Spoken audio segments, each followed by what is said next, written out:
Hi, this is RJ Sudhakar from Red FM Vijayawada. ఈరోజు world brain tumour day.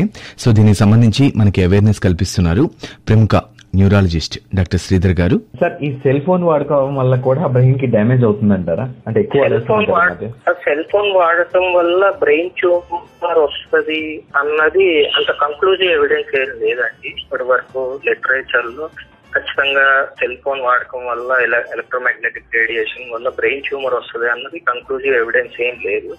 కాకపోతే cell phone వాడకం వల్ల కొంచెం హెడేక్, చాలా టైప్ ఆఫ్ పేషెంట్స్ ఇప్పుడు హెడేక్ తో వస్తున్నారు ఎక్కువ సెల్ ఫోన్ వాడే వల్ల. సో సెల్ ఫోన్ వాడకం తగ్గిస్తేనే మంచిది. But as of now evidence అయితే లేదండి, కంక్లూజివ్ ఎవిడెన్స్ అయితే లేదు ట్యూమర్ వస్తుంది సెల్ ఫోన్ వాడకం వల్ల అన్నది ఎక్కడ లిటరేచర్ లో లేదు.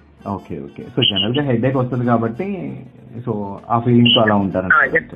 ఎక్కువ వాడటం వల్ల హెడేక్ వస్తుంది కాబట్టి ఫోన్ హెడేక్స్ అని కొత్తగా కొంచెం ఎక్కువ వాడే వాళ్ళలో హెడేక్ మేము అబ్జర్వ్ చేస్తున్నాం.